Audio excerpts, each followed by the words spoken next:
예수님과 유대인 종교 지도자들에게는 시간이 흐를수록 점점 더 격한 싸움이 일어나고 있습니다. 문제는 예수님이 말씀마다 너희는 거짓된 자, 유선자, 또 사단, 마귀 이렇게 정규를 계속하고 계시기 때문입니다. 그들은 나름대로 옳은 길을 걷고 있고 바른 신앙생활을 하고 있다고 생각했고, 그들은 재물을 들고 오는 것을 하나님이 받는다고 생각했고, 그들이 신앙의 노선은 나름대로 전통적인 역사 속에서 바르게 간다고 자부심을 가지고 살아왔습니다. 근데 예수님이 그들을 보면서 너희는 가짜다, 거짓이다, 유선자다 이렇게 말씀하시는 겁니다. 그리고 더 놀라운 사실은 이 유대인 지도자들이 갖고 있는 최고의 자랑스러움은 뭐냐면 자신들이 뿌리입니다. 자신은 하나님이 저 이방 우상 숭배 가운데 한 사람을 택하여서 위대한 믿음의 조상으로 세웠는데 그분이 바로 아브라함이라는 거예요. 근데 아브라함은 하나님의 선민으로서 택한 백성이라는 겁니다. 택한 백성으로서 만민의 머리가 되게 하셨고 축복의 통로가 되게 하셨고 그 이름을 창대케 하는 위대한 복을 받은 민족이었다는 거예요. 그래서 이 지구상에 있는 모든 민족 중에 그 아브라함의 족속만 하나님이 특별하게 관심을 가지고 하나님의 자녀로 삼으셨다고 하는 자부심을 가지고 있는 거예요. 그래서 유대인들의 최고의 자랑은 아브라함이 내 조상이라는 거였습니다.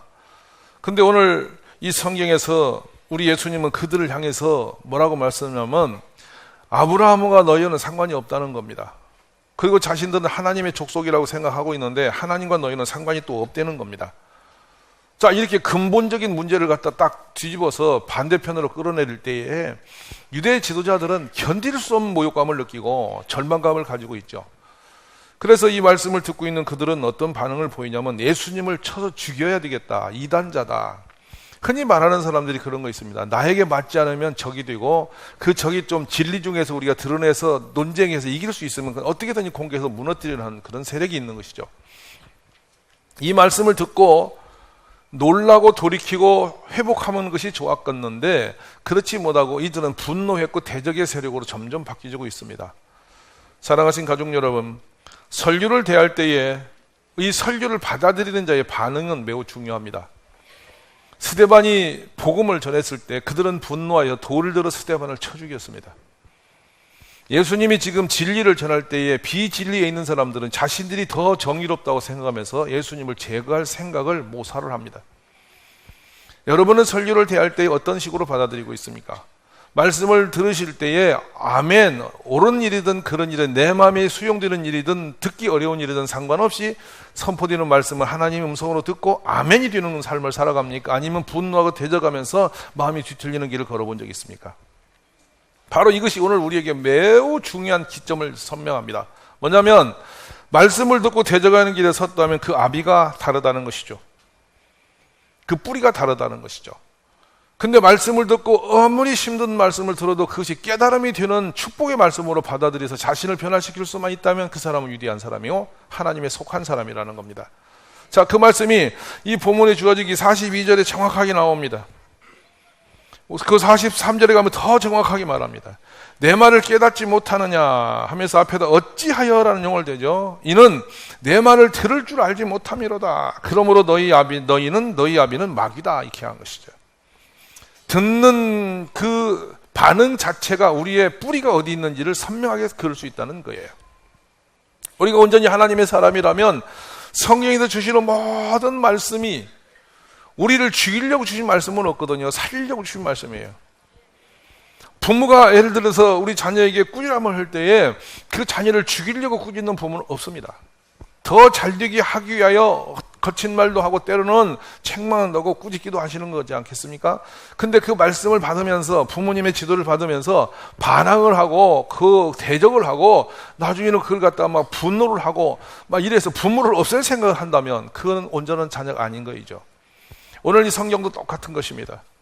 우리는 내가 듣기 좋은 말만 선택해도 듣고 우리가 뭐 이렇게 내게 유익한 말만 골라 받아들이고 이렇게 사는 것은 결코 하나님의 사람이 하는 게 아니에요. 지금 유대 지도자들은요 전통적으로 대를 물려오면서 행위함이 있었습니다. 안식일을 지켰고 때가 절기를 지켰고 그들은 거룩한 성경 율법 말씀을 배웠고 그 말씀이 원하시는 거라면 자신들이 재물을 들고 나가서 드렸고 이렇게 했습니다. 그런데 놀라운 일은 시간이 흘러가면서 어떤 상태가 되었느냐면 몸으로 움직이는 형식은 남아있는데 속마음은 전혀 다른 길에 가 있었던 것이죠. 마음이 없는 일을 자꾸 하고 있었던 것입니다. 그래서 우리 하나님이 그들을 향해서 하신 말씀입니다. 왜 입으로는 거룩한 말을 하는데 너희 행위는 딴짓을 하고 있느냐. 이중적 삶이에요. 똑같습니다. 우리가 교회를 다니면은 우리 예수님을 닮아가는 선한 사람으로 자꾸만 변화져 가야 되는데, 말로는 주여 주여 하면서도 계속 악행을 계속하고 하나님을 대적하는 길을 걷고 있다면 우리는 심각하게 생각을 해야 됩니다. 나의 정체가 무엇인가를 돌아봐야 되는 것입니다. 여기 본문의 말씀같이 우리가 하나님으로 난 사람이라면 하나님 말씀을 참으로 기쁨으로 받게 돼 있어요. 근데 우리가 하나님의 사람이 아니라면 말씀 듣는 것을 매우 힘겨워하고 되어 있어요. 요한복음에서는 이 말씀이 딱 한 번 나온 걸 제가 기억하는데요. 이 마귀라는 용어를 잘 쓰지는 않아요. 근데 성경은 마귀라는 정체성이 분명히 실존하고 있음을 설명합니다. 이걸 우리는 귀신이라고도 말하고요, 뱀이라고도, 용이라고도 하고, 거짓된 자라고도 말하고, 속이는 자라고도 말합니다.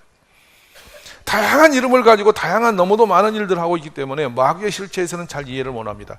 근데 예수님이 눈으로 보실 때 지금 유대 지도자들은 어떤 상황이 있는가 하면, 이들 속에 역사하는 영은 하나님의 영이 아니라 저들은 겉모습은 사람으로 거룩한 종교인 같지만 실체는 그 속에 열어보니 전부 다 마귀들이라고 해요. 예를 들어서 우리가 일반적인 사람이 말을 할지라도 당신 마귀 씌었어 이러면 얼마나 기분이 나쁘겠어요. 근데 갑자기 예수님이 직접 정면하여 너희의 조상, 너희 아비는 마귀야, 너희는 그러면 마귀의 새끼야 이렇게 말했을 때 그들이 얼마나 힘들었겠어요. 결국엔 이들은 깨닫고 돌이키는 아니하고 이제 예수님을 향해서 분노한 대적 세력으로 점점 더 세력이 커져가고 있습니다. 고린도 후서에 가면 사도 바울은 마귀에 대해서 우리에게 소개를 할 때에 우리가 이 머리에 들고 있는 생각하고 있는 이상적 마귀는 어떤 것이냐면 여러분이 잘 알 거예요. 우리가 그 마귀 하면은 전설의 고향이 나오는 귀신 상상하십니까?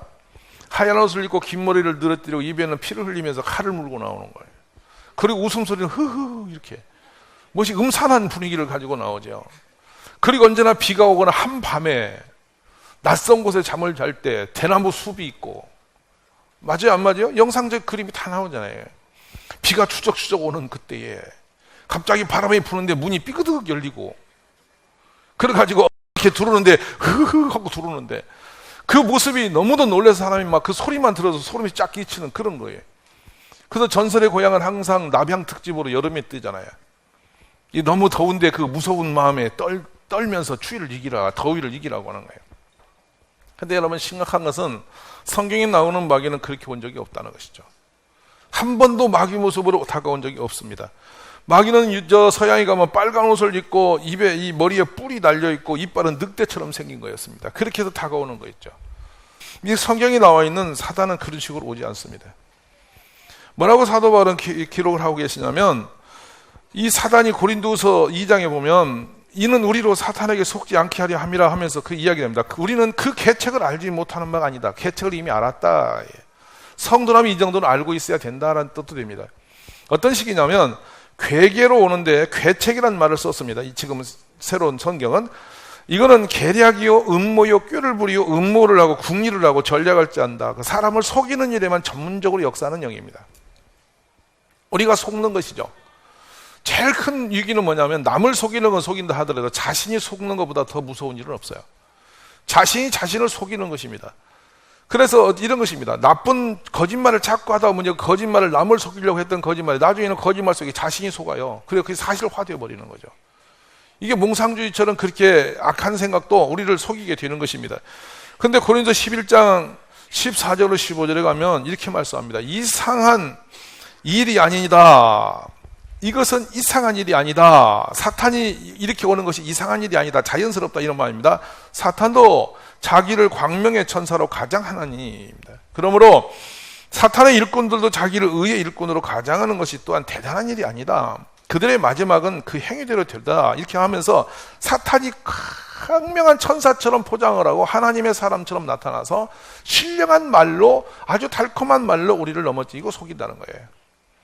사단일수록 가짜일수록 더 포장이 화려한 것처럼 사단도 그렇다는 거예요. 우리가 전혀 이 부분에 대해서는 여러분이 놀랄 일이 아니에요. 가짜일수록 포장이 더 아름답습니다. 내용이 더 허술할수록 겉이 아름다워요. 이게 바로 종교에도 나타난 증명들인데요. 그래서 이 사단이라는 말이 시브리어로 그 사이르라는 용어였는데 이것은 들 양에서 나온 말입니다. 들에 있는 양들. 양은 양인데 집에서 온순하게 기른 순종된 양이 아니라 들에 있는 양입니다. 다룰 수 없는 양입니다.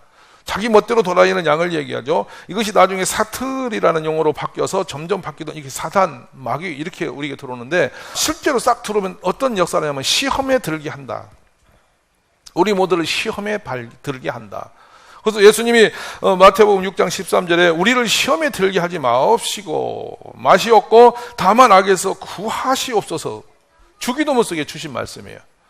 근데 이런 고백을 일상적으로 하고 있으면 우리는 이 마귀의 영에 씌어서 자꾸만 속아서 끝없는 시험의 길을 걸어갑니다.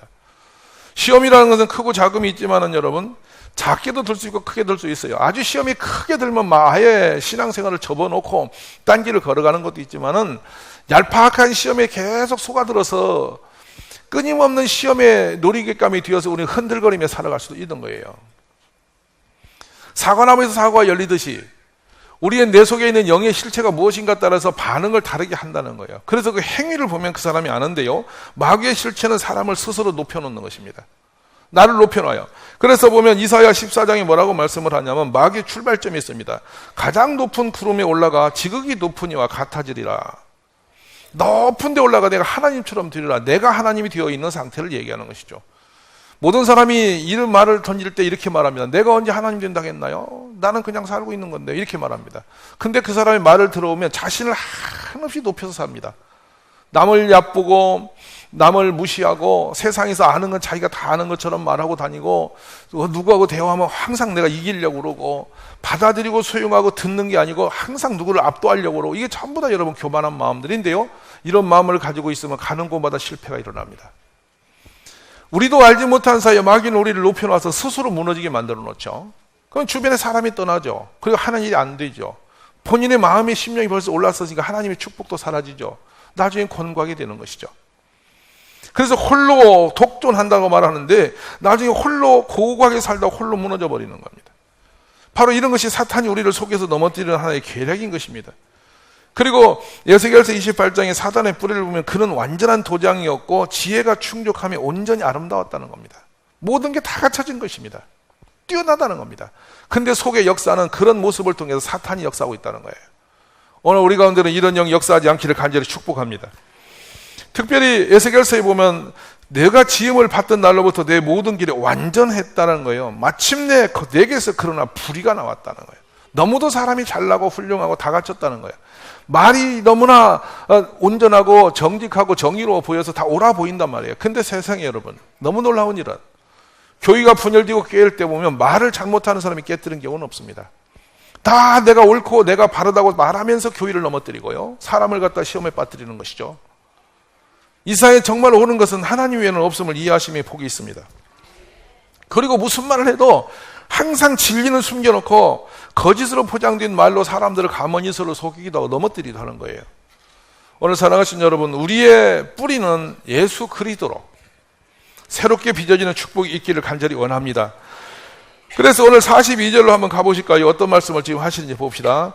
예수께서 이르시되 하나님이 너희 아버지였으면 너희가 나를 사랑하였으리니 이는 내가 하나님께로부터 나와서 왔음이라.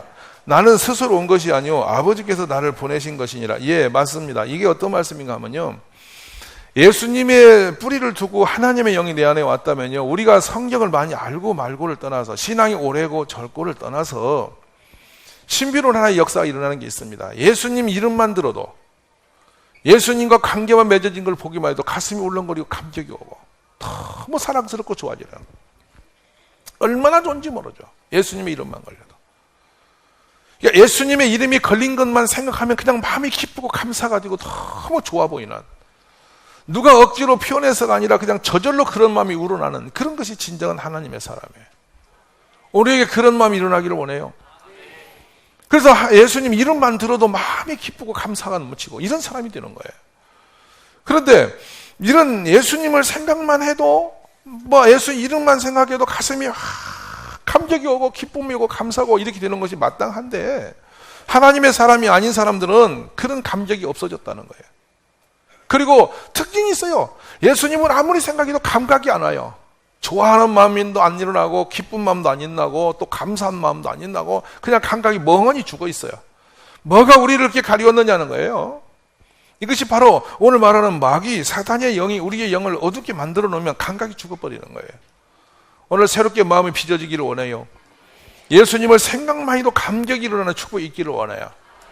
이 얼마나 귀하고 존귀한 일인지 여러분 모르실 거예요. 정말 모르실 거예요. 어디에 낯선 곳에 갔을 때 십자가가 붙여있는 교회를 바라볼 때 느끼는 오는 그 감격이 얼마나 큰지 여러분 모르실 거예요. 우리 예수님의 그 역사. 언제나 생각만 해도 우리 주님을 생각하면 감동이 일어나는 사람, 그 사람이 하나님의 사람인 것입니다.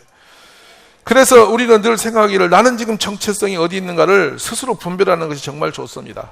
두 번째로 여기 본문의 말씀처럼 43절 한번 보실래요? 어찌하여 내 말을 깨닫지 못하느냐? 이는 내 말을 들을 줄 알지 못함이로다. 무슨 듣는 기술이 따로 있겠습니까? 들을 줄 알지 못하는 것이 왜 이 말씀을 지금 예수님이 하셨겠습니까? 무슨 말씀이냐면 말씀을 듣는 것은 누가 이렇게 훈련시켜서 재주가 일어나서 뭐 기술적으로 듣는 게 아니에요. 말씀은 그냥 받아들이는 것인데 어떠냐? 우리는 이런 상태죠. 기분이 좋으면 듣습니다. 또 내가 듣기 좋은 이야기가 나오면 듣습니다.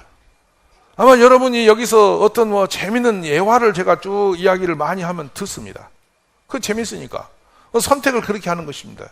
근데 예수님의 이 말씀이 내 마음이 상하면 안 들려. 기분이 나쁘면 안 들려. 그리고 내가 듣고 싶지 않으면 안 들어. 이거 선택을 내가 스스로 해서 이렇게 정리를 해. 이것은 결코 온당한 것이 아니에요. 우리 주님의 말씀을 내가 듣고 안 듣고 선택권이 없어요. 하나님의 사람이라면 하나님의 말씀은 그냥 마음이 상할 때든지 힘들 때든지 사업이 잘 되든지 뭐 사업에 실패했든지 상관없이 항상 말씀이 내 안에 들려오게 돼 있어요. 자연스럽게 들려오는 거예요. 그리고 깨닫기도 하고 눈물도 흐리고 나중에는 감동도 하고 나중에 회개도 하고 다양한 그 반응을 하게 돼 있는 거예요. 근데 우리가 마음이 병들고 잘못 되어지면 불행한 일이 오면 마음을 닫아서 안 들리고 피곤하다고 안 들어놓고 계속 하나님 말씀을 자신이 스스로 선택권을 가진 데 정리를 해놓는 거예요. 오늘 시간 하나님의 말씀이 여러분 영혼 속에 심령이 들려지기를 간절히 축복합니다. 바로 그 사람이 하나님께 속한 사람이에요. 그래서 말씀이 얼마나 즐거운지 주야로 묵상하고 그냥 어디서 좋은 은혜로 말씀을 어디서 들을 수 있을까 늘 말씀을 경청하게 되고 이런 사람이 복 있는 사람이에요. 마음이 상할수록 시험이 들수록 말씀이 더 목말라져야죠. 그래야 살아나죠. 그러니까 내가 어려울수록 더 예배를 드려야 되죠. 내가 마음이 시험이 들수록 더 예배를 와서 더 기쁨으로 드리려고 해야죠. 그래야 그거 이겨내지 않겠어요? 근데 이 선택을 하는 거요. 내가 마음이 상했으니까 시험이 들으니까 요즘에 지치고 피곤하니까 그냥 예배도 빠지고 점점 멀어지겠다. 이거는 여러분 그 정체가 다른 사람이라는 거예요. 오늘 하나님께서 여러분을 새롭게 일으키시기를 간절히 축복합니다. 여기 보면 또 하나 사단이 우리 속에 들어갈 때 일어나는 일이 있어요. 대적자예요. 대적자는 어떤 사람들이냐면 그냥 나는 뭐 대적하리라 칼 들고 덤비는 게 아니에요. 어떤 상태냐면 늘 자기 변명, 자기 합리화 그리고 항상 어떤 이유를 걸어서 정당사하기 때문에 내가 이럴 수밖에 없다는 그 속에 숨어 들어가는 사람이에요. 무서운 죄입니다, 여러분. 우리 사람은 하나님 앞에 변명거리가 없어요. 기가 막힌 것은 원래 에덴 동산부터 변명의 제일 첫 번째 변명자가 가인이잖아요. 가인은 자기가 먹은 선악과에 대해서 하나님이신 여자 때문에 먹었다고 그러고 여자는 뱀 때문에 먹었다고 그러고 계속 핑계를 대면서 피해가잖아요. 바로 이런 부분이거든요. 이유가 변명이 아니라 우리는 정직한 사람이 되어야 됩니다. 먹었으면 먹었나이다. 실패했으면 실패했나이다. 이렇게 하고 주님 앞에 내어놓는 사람, 그것이 하나님의 사람이에요. 오늘 우리 하나님 앞에 변명을 대면서 반발하고 내가 이러기 때문에 내가 이럴 수 없어라고 거절하고 불순종하는 모든 것은 정당성이 없는 겁니다. 오늘 주의 은혜가 우리 안에 임하여서 새로워지기를 간절히 축원합니다. 그래서 이제 나가면 그렇습니다. 이 거짓 영역에 속아진 사람들은 어떻게 살아가냐? 한번 성경을 찾아볼까요? 마태복음 7장으로 한번 가보죠. 중요한 말씀이기 때문에 한번 열어봅시다. 마태복음 7장에 가면 여러분이 평생 살아가면서요 영의 분별을 하기 위해서는 이 말씀을 결코 잊지 말아야 될 줄 믿습니다. 그래서 한번 봅시다. 이 15절 한번 읽어보시죠. 목적이 뭐냐면 우리를 노략질 하려고 멋을 입고 나타나요. 목적은 뭡니까? 우리를 노략질할 목적을 가지고 오는 모습은 어떻게 옵니까? 양의 모습으로 옵니다. 자, 그러면 그것을 분별하는데 첫 번째 분별이 뭐냐? 16절 읽어보세요. 네, 이제 열매로 합니다. 열매는 뭡니까? 그 나무의 정체성은 열매로 분별이 된다는 얘기죠. 그럼 뭐냐? 우리의 신앙의 정체성은 그 사람의 행위를 보면 본다는 것이죠. 알아듣습니까? 그 사람이 나타나는 모습을 보지 마시고 행위를 보란 말입니다. 그 사람이 어떤 일을 하고 있는가. 알아듣겠어요? 그 나아갑니다. 그래서 쭉 나가다가 18절 한번 읽습니다. 좋은 나무가 못된 나무가 자, 그러므로 19절 나쁜 나무는 어떻게 된다? 결과가 찍혀서 불에 던져서 태워버릴 것이다. 자, 그러면 그 분별은 찍히고 살리고 하는 선과 악의 나무 근거는 어디 있냐? 20절 보시죠. 열매로 그들을 알리라. 자, 그러면서 21절이 결정탑니다. 한번 봅시다. 예, 내 아버지의 뜻대로 행하는 자라야 들어가리라. 말이죠. 아멘. 아멘. 자, 그러면 자, 뒤로 가면 그들의 행위를 봅니다. 얼마나 신령하게 하고 있는지 보세요. 사람은 여기서 속습니다. 여기에서. 이것을 보지 말고 그 사람의 결론을 봐야 되는데요. 자, 22, 3절 한번 읽어봅시다.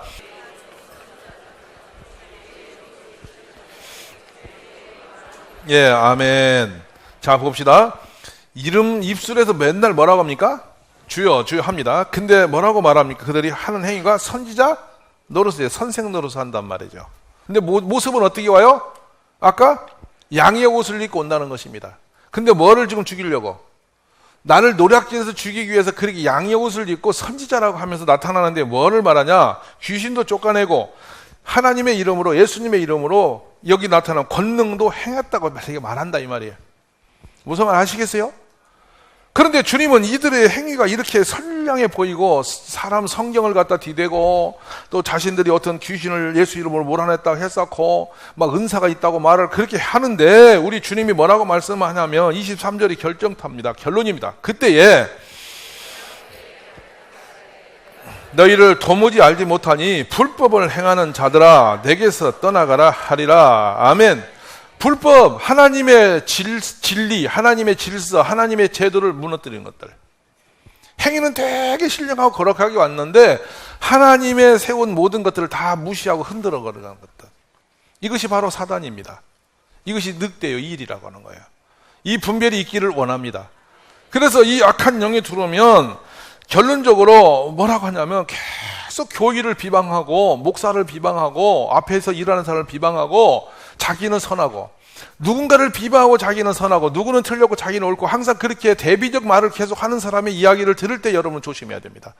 이해하시기를 바랍니다. 이걸 그렇게 가르쳐도 이해를 못하고 그 모습이 뭡니까? 양의 옷을 입고 광명한 천사를 오기 때문에 다 속게 돼 있다는 거예요. 오늘 사랑하시는 여러분, 우리 위선의 옷을 벗어야 됩니다. 신앙인 것처럼 살지 마십시오. 믿음 있는 것처럼 하지 마십시오. 우리의 진실을 벗어내놔야 됩니다. 속을 드러내야 됩니다. 우리 예수님을 우리를 향해서 하신 목적이 있어서 우리를 부르신 것인데 우리는 길을 잃어버리고 자꾸 인간의 생각으로 인간의 방법으로 우리 세상을 허적허적하고 돌아가고 있습니다.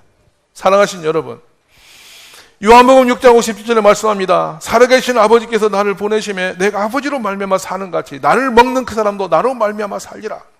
내가 문이니 누구든지 나로 말미암아 들어가면 구원을 받고 또는 들어가며 나오며 꼴을 얻으리라 그랬습니다. 세상에 모든 부족함이 있느냐? 다 예수께 오라. 우리 예수님은 진리의 분이십니다. 생명의 주십니다. 곧 길이요 생명이십니다. 오늘 예수님을 만나는 복된 날이 되시기 원합니다. 거짓된 옷을 벗어버리고 우리 속에 있는 그 음흉한 거짓 영의 그런 사단의 영들을 뽑아내시고 온전히 그리스도의 영으로 충만한 하나님의 자녀가 되시기를 간절히 축복합니다.